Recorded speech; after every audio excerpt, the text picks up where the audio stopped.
Hello guys! For today's video, ayan, ito na nga yung pinaka-moment ng araw ng aking flight papuntang Jamaica.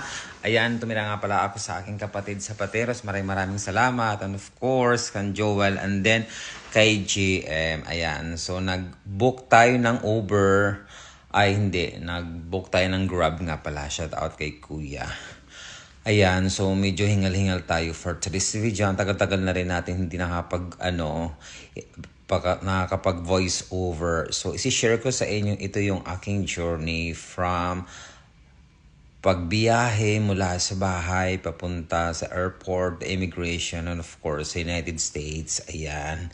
So ito yung mga nangyayari guys. Ayan, of course may mga nakikita tayong mga dyan sa daan na videohan natin para kumbaga may journey nga, ayan. So, dito nga pala ako ngayon sa guest room kasi maingay yung aircon. Dito, naka-off yung aircon, ayan. Ayan nga pala yung departures ng, naka-terminal 1. So, hindi tayo nagpunta sa terminal 3. Ayan, so maganda naman, diba? Bongga. Ayan yung departure dyan sa Naiya International Airport. Tapos nakita natin yung mga dyan, may yung nangyari na karumaldumal sa airport. Ayan, meron nga pala guys, dyan, mga TV, yung mga reporter dyan, dahil merong mga Chinese na pinapadeport. Kala ko guys, kung sila, mga nakakulay green, of course, akala ko mga bagger sila o kaya mga helper na magtutulong sa mga pasahero. Yun pala guys is pa-deport na sila. Ayan, pagkatapos kong pumasok sa entrance, 3 to 4 hours nga pala ako nandiyan sa airport kasi sinabihan ako ng ni Ate Jam na kailangan kong mag-early kasi nga mahaba ang pila sa immigration. Of course, pagpasok natin sa entrance, nagbayad tayo ng travel tax kasi hindi naman tayo OFW, isa tayong emigrante. Ayan, so nagbayad nga pala ako dyan ng 1,620 pesos. So, diba? Ayan, nandito na naman tayo sa ating nilulunok na laway. Ayan, so tuloy-tuloy tayo dito sa ating pag-voice over at alam niyo naman na hindi tayo gumagawa ng script. Ayan, of course, for chicken na ako, ayun, isa nga palang bag ang aking chicken, 16 kilos nga lang pala yan. Pagkatapos of course, nakapag-chicken na tayo at kinuhanan tayo ng other things, ng mga documents. O diba, ayan, nagulat ako kay Ate Chan kasi may dala siyang papel. Akala ko guys talaga ako na-offload ako kaya tatawagin ako sa immigration for the go. Ayan, wala namang nangyaring mga punit-punit passport o kaya mga laglag bala-bala dyan or else, nako guys, talaga ako, hysterical ang bakla. And of course, magpapasika tayo, diba? Para makilala pa ng buong Philippines. Char! Ayan, susulo naman tayo dito talaga. Ayan, ito na yung journey ko. Nakapasok na ako na immigration. And of course, another na naman guys. Dito nga pala yung x-ray. Ayan, of course, after ko sa extra, sabi ko, Daddy, tinanong niya ako kung anong gagawin ko daw for 2-3 hours pang antayin ko bago ang boarding gate. Ayan, nakapag-Starbucks tayo, tapos meron tayong nakilala dyan na mag-family, sina Kuya Jujon, of course, his wife, and then of course, the kids. Kakatuwa nga yung kids kasi parang first time niyan siguro talagang magbiyahe ng long flight. Pagkatapos ginawa lang yung playground yung guys, yung kanyang biyahe para hindi siya nahilo. More energetic talaga ang mga bata for today's video. Ayan, shout out nga pala sa inyo. Ayan, so di ko na alam kung to. Ayan, siguro na ako nito.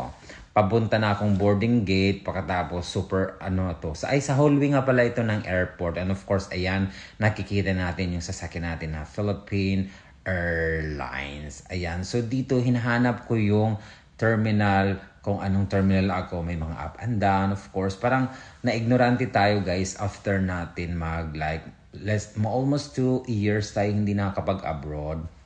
Dahil nga, for our petition, kailangan natin nasa Philippines tayo bago tayo lilipad ng Jamaica. Ayan. So may voice over ako dito na gusto ko talaga na dire-diretso lang. Pero mas maganda talaga na may ikikwento tayo, o diba? So 20 minutes tong voice over natin at nasa 5 minutes pa lang tayo O di ba, bongga, ayan. So nagtatanong-tanong ako diyan. Ayan, pababa nga pala na ako nito ng escalator ay elevator ba yun? Hindi, escalator. Ayan, elevator nga pala yung yung may kahon.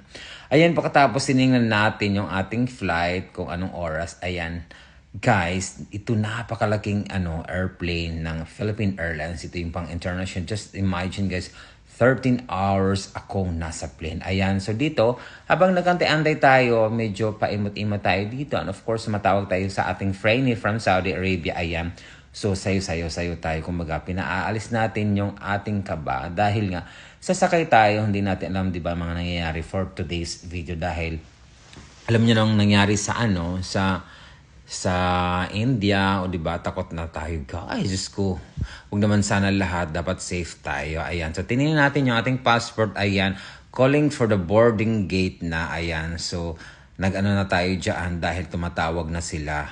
Dahil papunta na doon sa boarding gate. O di pa, papasok na tayo. Nasaan na kaya yung mga crew? Kasi nag-video ako dito ng crew. Baka na-delete ko guys. Ayan, pumasok na tayo sa ating eroplano. Ayan, ito na yung pinaka-moment na napakasaya. But of course, nandyan yung lungkot. Ayan, so hinahanap ko yung aking seat na 69G. Actually guys, sana ako nasa business class. Kaya lang sabi ko, wag na. Kasi economy lang naman. Next time, pag uwi namin ni Daddy, magbi-business class na lang kami. Ayan. So, tapos na tayo doon. And then, hinahanap na natin yung ating seat na 69G. Ayan daw nga pala. O, diba? Buti lang yung ate dyan. Hindi siya sabi ko, magbibideo ako dahil ilalagay kong aking luggage atas. And of course, ayan, bago lumipad yung eroplano, kailangan natin na papaalis na nervous. Alam nyo naman, diba? Super saysay ang bakla. O, diba? Nasend ko na yon. Ayan, shout out nga pala kan ate stewardess. Kasi sabi ko, ate, hingin ko nga pala yung yung komot. Ayaw niya. Sabi niya, bawal daw. Pero yung katabi kong Amerikano, nagdala siya ng 2. Kakaloka. Kagandahan dito, guys, kasi 4 yung chair. Tapos yung sa kabila, ako naman sa kabila. So, merong 2 chair na space siya na pwede kang alisin mo yung yung armchair, ipatindog mo siya, tapos ipatayo mo nga pala, and then gagawin mo is pwede ka umupo sa 2 upuan. But anyways, doon lang ako sa isa. Ayan, ito na yung moment na guys na take off. Alam nyo bang yung take off dito, kabang-kaba ako kasi parang iwan ko kung ano nangyari, basta ang laki ng eroplano, pero siya, parang nakikita niyo na 'di ba sa video, itong yung video na ko ito ay naka-stabilize yung aking phone, pero 'di ba gumagalaw-galaw pa. So habang lumilipad yung eroplano, super tayo diyan, kabang-kaba. 'Di ba? Napakahaba nga pala ng video na to. Kakaloka. But anyways, continue tayo. Ayan si ate, akala ni ate nabibidyohan ko siya. Yun pala is yung kamay lang naman kan atin, of course, her privacy. Ayan, ito yung moment na mapapasigaw ka or mapapatalon ka guys. Kasi parang siya, tingnan nyo, parang just close your eyes, feel the rhythm. Char, ayan, i-feel mo talaga yung lumilipad. And of course, pag nakalagay na sa mga 35,000 feet, ayan, nag-offer na sila ng food. Ayan nga pala yung food ko, ang chicken, and of course, ayan, diba? And then, kailangan mong pampaalis ng iyong, yung oras na matulog ka, kaya manood ka na lang ng mga movie. Nakatapos nga pala ako dyan ng movie. 2 movie na tapos ko dyan. Perfect. Pero, ang bet ko na movie, hindi, yung musical ng Ariana Grande, hindi ko naman kasi parang hindi ko feel talaga mga musical video na yan. And of course, ayan, dito guys, nakakatakot. Dahil itong video na to, nag-video ako dito dahil umuuga-uga yung sinasabi na turbulence. Ayan, yung may mga sasalubong yung eroplano ng mga malakas na hangin. Ayan, so nagsasalita ako dito mga 30 minutes bago maglanding ang aming eroplano. Ayan, so natutuyuan na tayo ng laway guys. O diba, tsaka ako dito.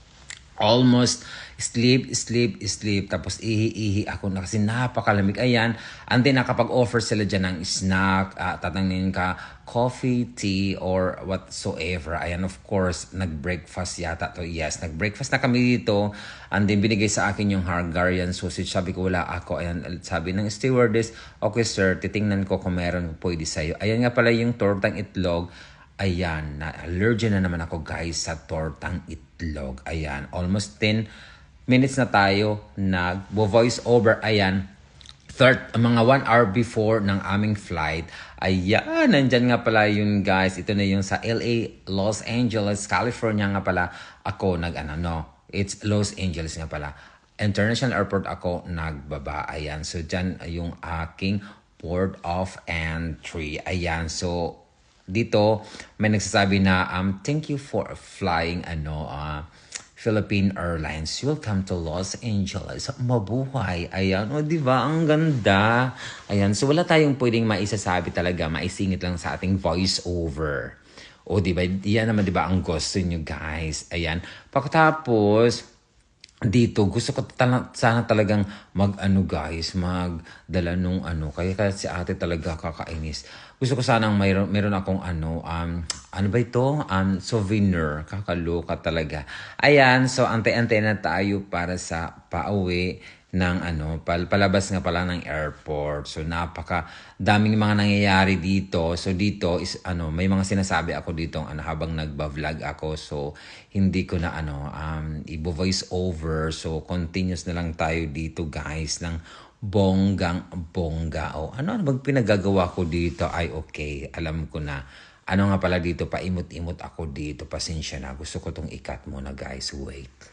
Oh, diba, kinat ko na ang haba pala yun. Ayan, thank you for flying Philippine Airlines. Ayan, so alam mo naman, pauna-unahan dito. Pagdating dito, pauna-unahan. Pero nakikita ko dun sa may mga sa American Airlines na pauwi. Hindi, kailangan nilang parang organized talaga sila. Tayo lang namang mga ignorant. Charis! Nagmamadali ako dyan kasi I have to catch my next flight. Ayan, yan yung business class nila or late. Kaya kailangan nating i-catch ang ating flight dahil I still have 2 hours and 9 minutes to go para guys ma-catch ko yung next flight ko from LA to Charlotte. Ayan, welcome to the United States. Ay, hindi mo pa alam dahil dadaan pa tayo dyan sa immigration guys. Ayan, so kailangan natin kung anong pinagsasabi ko dito guys. Hindi natin mag-voice over later. Titingnan natin, okay? Sa immigration guys. Good luck, good luck.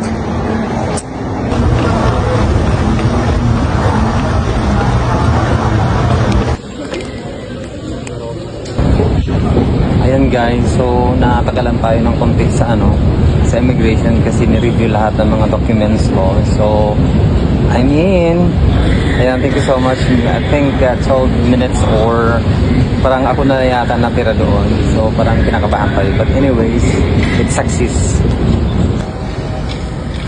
Ayan, nagmamadali tayo guys. Kasi kailangan natin makakabot sa ating connecting flight.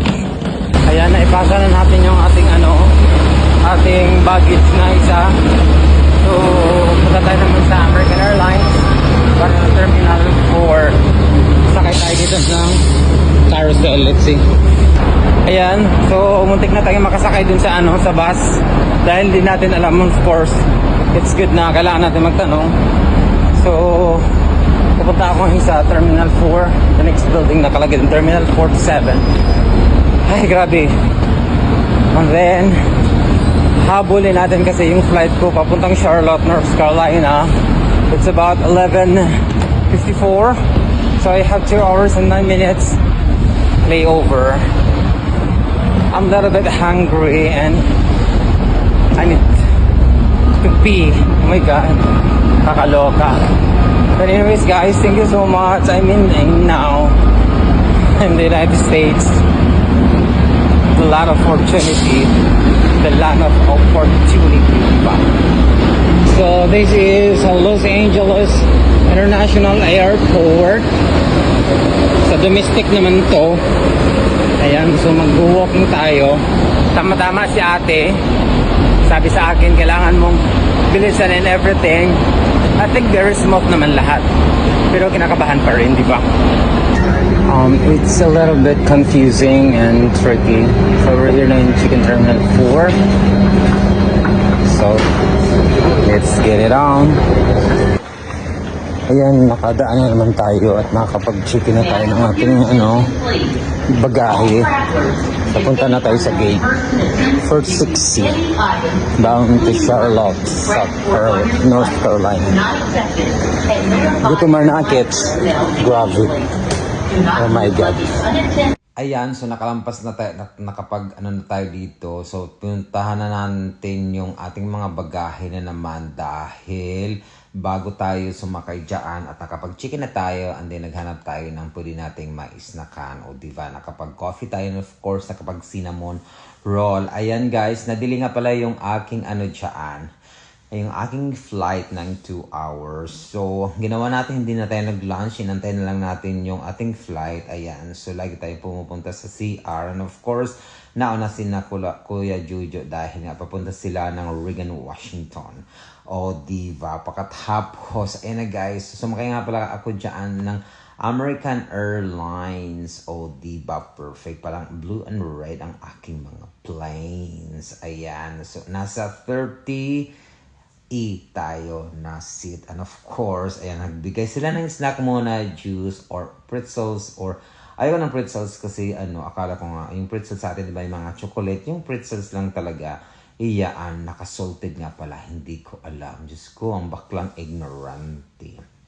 Ayan, 5 hours nga pala kami dyan na flight, o diba? And then, ayan, so, ayun, ito na, perfect na. So, hinahanap ko nga pala dito yung aking mga, yung baggage claim. Nasa carousel number 3 ako. Pagkatapos, tumawag na ako dito kay Daddy. Sabi niya, nandun daw sa entrance.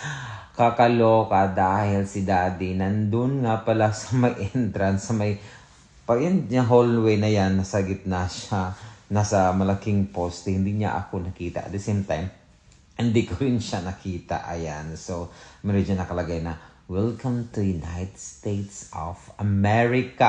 Ayan. So, ito yung sabi ko, siguro pinaka achievement or gawin sabi natin super happy ako dito dahil nga nakalampas na tayo at sa hindi tayo nag-custom dahil doon pa lang nga sa port of entry sa LA, doon nga pala lahat, everything. So, Diyos ko, grabe. Iba-vlog ko sa inyo kung ano nangyari doon sa sa immigration sa akin. Bakit ako natagalan at bakit very smooth na sa aking pakiramdam. O diba? Magkaiba yung yung kaba ko sa immigration dito at kaba sa immigration sa atin. O diba? Diba? Perfect. Ayan na nga, nandito na kami. Diba? So, nag-meet na kami ng aking daddy, o diba, ayan, sabi ko sa kanya, kinuha niya yung aking yung aking malitang maliit dahil nga dyan, hinantay ko muna yung aking malita na malaki, o yan, tapos nandun na siya, and then pagkatapos, naghanap pa kami dyan ng ng bus, dito guys, may bongga, kasi ang layo ng parking nila, tapos, may pa free bus dyan, pero may bayad naman siguro kasi may card si daddy, tinatap niya. Ayan, nasa nag-parking na kami. And of course, ayan, nandyan na ako. Diba? Kasama ko na siya. Ayan yung kanyang car. O diba? Super siya talaga ang ang naglagay. Ayan, pumasok na kami sa car. And then siya. And then sabi niya, nakita mo ba yung yung card? Yun pala, may nahulog siya na card sa bus. But nang kinuha ko kasi yun pala yung pang kailangan mo itap doon sa may exit na na parang checkpoint, ayan. So, it's about 10:30 na kalabas na ako ng airport and we are looking for a restaurant para kumain ng dinner. So, wala kami nakikita yung mga restaurant na you have to order, na umupo ka lang, tatawagan ng mga waiter, wala. Kundi guys, napakaraming fast food out there, ayan. So, naghanap kami and then, out na nga pala, ayan yung sinasabi kong na kailangan itap ni daddy kasi or else magbabayad siya ng malaki. Ayan, so super drive na naman siya. Diyan nga pala kami sa sa Charlotte, South Carolina. Ayan, so ay hindi, North Carolina, sorry. Ayan, so nakapag-book kami dyan ng hotel sa Marriott. Ang pangalan ng ang daming nga palang mga dyan, sabi ni Daddy, almost 27 na mga hotel ng Marriott, kanya-kanyang pangalan. Ayan, so naghanap kami dyan, tapos wala kaming ayan, sa Waffle House sarado na. Bumaba kami dyan, wala. Pagkatapos dyan na naman sa And of course, ang bagsak, save the night ay ang McDonald's. And that is my first McDonald's, guys, na kinain ko dito sa bansang Amerika. Ayan yun lamang, guys, aking share sa inyo. I have a lot of vlogs and video to share. Thank you so much for watching. Ayan, so medyo emotional lang tayo dahil of course naninibago tayo sa environment and of course yung mga kinakasanayan nating mga pangyayari sa ating buhay Philippines. But anyways, let's accept the facts na nandito na tayo sa bansang Jamaica. Thank you so much for watching. Ayan, maraming salamat sa ating mga friendship. Diyan nga pala kami nag-chicken. Bye!